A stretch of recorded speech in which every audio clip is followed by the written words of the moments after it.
Jangan tertipu oleh orang yang membaca Al-Quran, tapi lihatlah kepada mereka yang perilakunya sesuai dengan Al-Quran itu.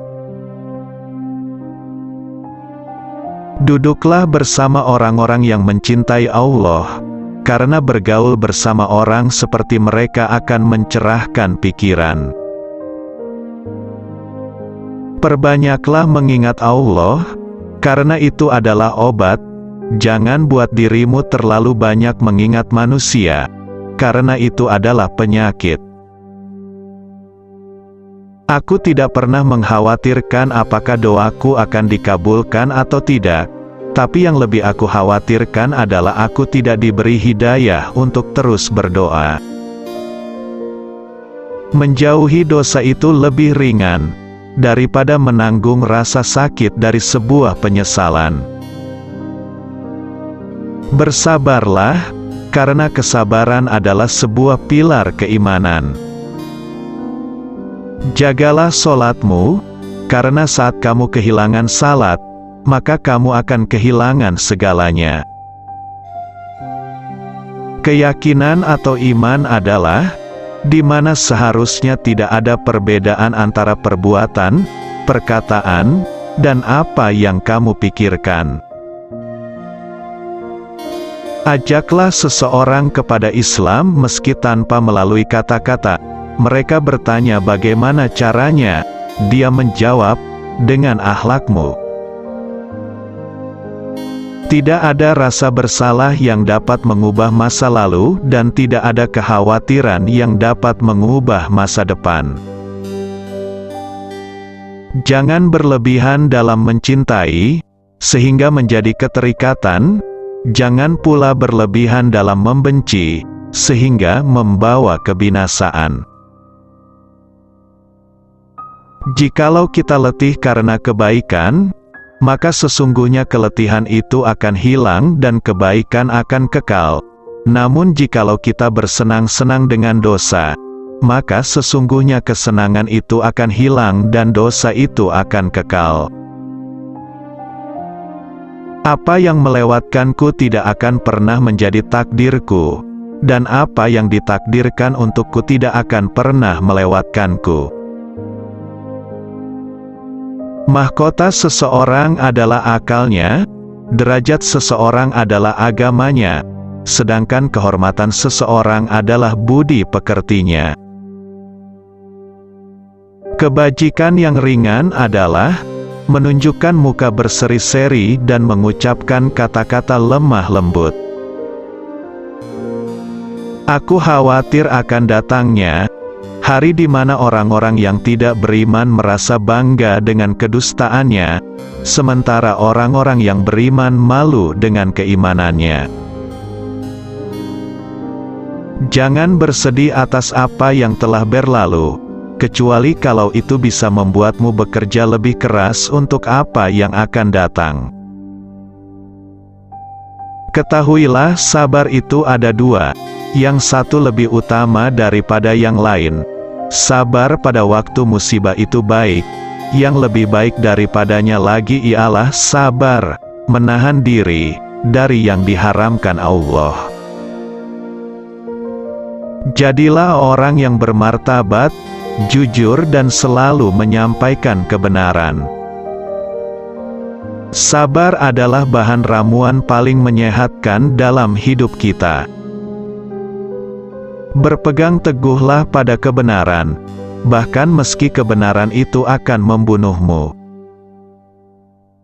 Jika pasanganmu sedang marah, maka kamu harus tenang, karena ketika salah satunya adalah api, maka satu yang lainnya harus bisa menjadi air yang bisa meredam amarah itu. Dari begitu banyak sahabat, tak kutemukan sahabat yang lebih baik daripada menjaga lidah. Aku memikirkan tentang semua pakaian, tetapi tidak menemukan pakaian yang lebih baik daripada takwa. Aku merenungkan tentang segala bentuk amal baik, namun tidak mendapati yang lebih baik daripada memberi nasihat yang baik.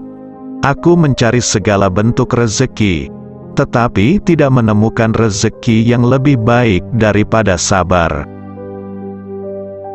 Lidah akan terus berkata jujur selagi hatinya ikhlas dan luhur. Cara terbaik untuk mengalahkan seseorang adalah mengalahkannya dengan kesopanan. Barang siapa yang jernih hatinya akan diperbaiki pula oleh Allah pada apa yang nyata di wajahnya. Biasakan diri dengan hidup susah, karena kesenangan tidak akan kekal selamanya. Aku tidak peduli atas keadaan susah dan senangku, karena aku tidak tahu manakah di antara keduanya itu yang lebih baik bagiku. Hindarilah sifat malas dan bosan, karena keduanya kunci keburukan. Sesungguhnya jika engkau malas, engkau tidak akan banyak melaksanakan kewajiban. Jika engkau bosan, engkau tidak akan tahan dalam menunaikan kewajiban. Umar berkata, suatu negeri akan hancur meskipun dia makmur.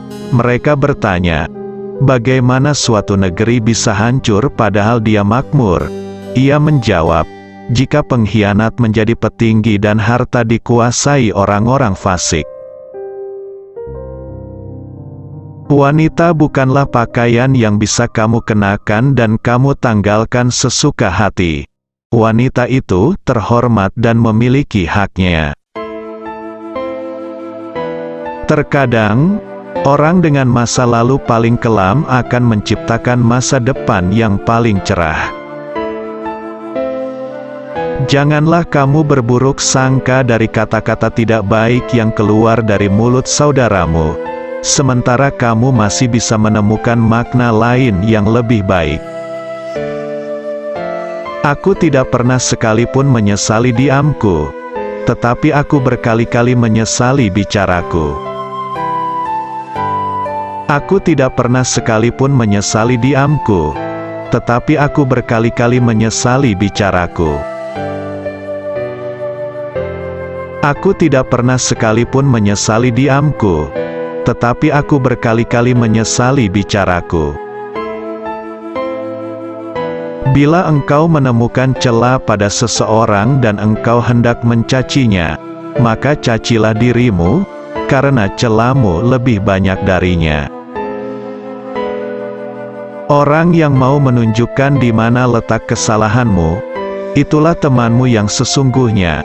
Sedangkan mereka yang hanya menyebar omong kosong dengan selalu memujimu, mereka sebenarnya adalah para algojo yang justru akan membinasakanmu. Barang siapa menempatkan dirinya di tempat yang dapat menimbulkan persangkaan, maka janganlah menyesal kalau orang berprasangka buruk kepadanya. Ilmu ada 3 tahapan. Jika seseorang memasuki tahapan pertama, dia akan sombong. Jika dia memasuki tahapan kedua, maka dia akan rendah hati.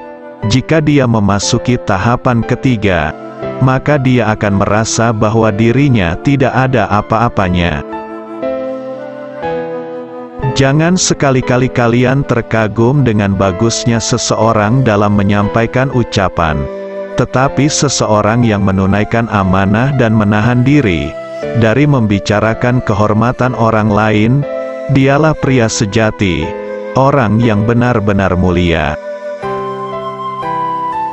Orang yang berilmu lebih utama daripada orang yang selalu berpuasa, salat, dan berjihad. Karena apabila orang berilmu mati, maka akan ada kekosongan dalam Islam yang tidak dapat ditutup selain oleh penggantinya, yaitu orang berilmu juga. Raihlah ilmu, dan untuk meraih ilmu, belajarlah untuk tenang dan sabar.